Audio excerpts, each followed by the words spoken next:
आप सबको मेरा नमस्कार। दिल्ली में कोरोना के केस बढ़ रहे हैं, मैंने पहले भी बताया था, और लेकिन हमें चिंता करने की, घबराने की इसलिए ज़रूरत नहीं है क्योंकि दिल्ली के अंदर हमने आपके इलाज के लिए सफिशेंट इंतज़ाम किया हुआ है। अगर आपके घर में किसी को कोरोना होता है तो हमने इंतज़ाम किया हुआ है कि उसको अस्पताल में बेड मिलेगा। अगर उसे ऑक्सीजन की ज़रूरत है, हमने इंतज़ाम किया हुआ है कि उसको ऑक्सीजन मिलेगी। अगर उसे वेंटिलेटर की ज़रूरत है, हमने इंतज़ाम किया हुआ उसे वेंटिलेटर मिलेगा। हमने देखा कि देश में, अपने देश में कुछ शहरों में और दुनिया भर में कई ऐसे बड़े बड़े देश हैं जहां कोरोना बहुत ज़्यादा फैल गया। वहां सबसे बड़ी दिक्कत क्या हुई?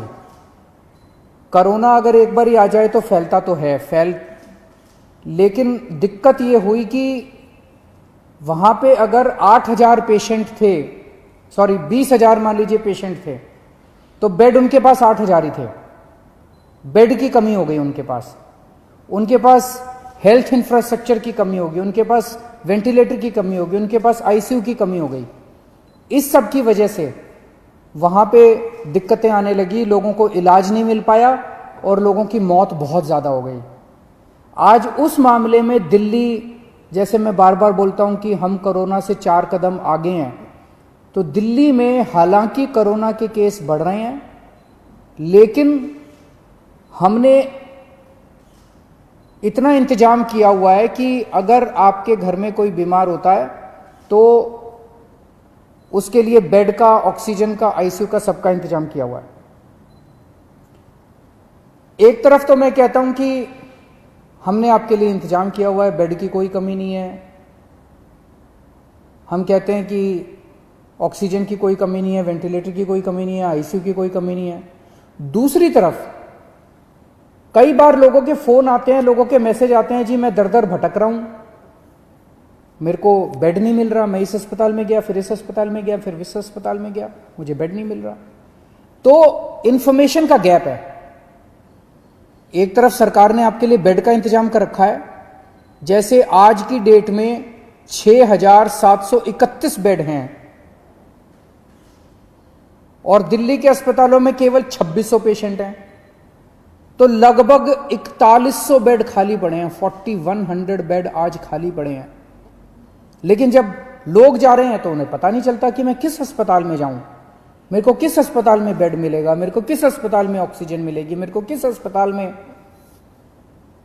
वेंटिलेटर मिलेगा। लोगों को आइडिया नहीं है। तो ये इंफॉर्मेशन गैप है। इस इंफॉर्मेशन गैप को पूरा करने के लिए हम लोग आज एक ऐप लॉन्च कर रहे हैं।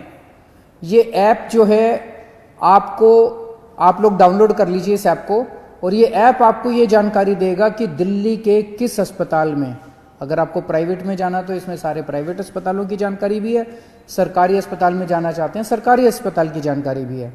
ये ऐप आपको बताएगा कि दिल्ली के किस अस्पताल में इस वक्त कितने बेड खाली हैं, कितने बेड भरे हुए हैं। और तो ये एक बारी ऐप देख लेते हैं ये कैसे काम करता है। अभी आपके सामने ये दिखाएंगे। जैसे जब आप ऐप डाउनलोड करेंगे तो ये ऐप सामने दिखाया उसने कि टोटल बेड कितने थे। फिर उस पर जब आप क्लिक करते हैं तो ये एक अस्पताल की डिटेल आ रही है। एक अस्पताल के आगे कि कितने बेड खाली हैं, कितने टोटल बेड हैं, कितने बेड भरे हुए हैं। जैसे अभी 6,731 बेड टोटल हैं, उसमें से 2,819 भरे हुए हैं और 3,912 खाली हैं। उसके अंदर ये वेंटिलेटर का आ गया, ये सारे किस अस्पताल में कितने वेंटिलेटर, टोटल 302 वेंटिलेटर है दिल्ली में और 210 खाली हैं, 92 वेंटिलेटर्स अभी भरे हुए हैं। तो ये अगर ऐप डाउनलोड करते हैं तो आपको सारी जानकारी मिलती जाएगी। ये ऐप दिन में 2 बार इसको अपडेट करेंगे, सुबह 10 बजे और शाम को 6 बजे ये ऐप अपडेट किया जाएगा, तो आपको लेटेस्ट स्टेटस पता चलता रहेगा। अगर आप इस ऐप को डाउनलोड करना चाहते हैं तो एक तो गूगल प्ले में जाके आप इस ऐप को डाउनलोड कर सकते हैं। गूगल प्ले में दिल्ली कोरोना इस नाम से आप इसको डाउनलोड कर सकते हैं। दूसरा, आप इसका वेब पेज भी खोल सकते हैं। अगर आपके पास ऐप नहीं है तो इसका एक वेब पेज बनाया गया है, delhifightscorona.in, delhifightscorona.in/beds। इसके ऊपर भी आपको ये सारा बेड्स का स्टेटस मिल जाएगा। अगर ये भी नहीं है तो आप 1031 जो हमारी हेल्पलाइन है, 1031 पे फोन करेंगे तो वो आपको पूरा का पूरा जो बेड्स का स्टेटस है वो आपको एसएमएस के जरिए भेज देंगे। और या आप इस नंबर पे, अगर आप व्हाट्सएप नंबर है 8800007722, इस नंबर से भी आप इस ऐप को डाउनलोड कर सकते हैं। आपने ऐप से डाउनलोड कर लिया, आपने ऐप डाउनलोड कर लिया, आपको पता चला कि इस अस्पताल के अंदर इतने बेड खाली हैं। आप उस अस्पताल में गए, ऐप में लिखा है कि इतने बेड खाली हैं, आप उस अस्पताल में गए, अस्पताल ने आपके जाने के बाद आपको एडमिशन देने से मना कर दिया, फिर आप क्या करेंगे? इसका हमने पूरा इंतजाम किया है। आप 1031 पे, वहीं अस्पताल के रिसेप्शन पे बैठ के 1031 पे फ़ोन करना और 1031 पे आप बताना कि मैं अस्पताल में हूँ, ऐप में लिखा हुआ है इसके अस्पताल खाली हैं, ये मुझे एडमिशन नहीं दे रहे। 1031 पे तुरंत हमारे स्पेशल सेक्रेटरी हेल्थ के पास फ़ोन पहुँचेगा और वो स्पेशल सेक्रेटरी हेल्थ उस अस्पताल से बात करके आपको ऑन द स्पॉट मौके पे बेड दिलवाएंगे। इसका पूरा इंतजाम किया हुआ है।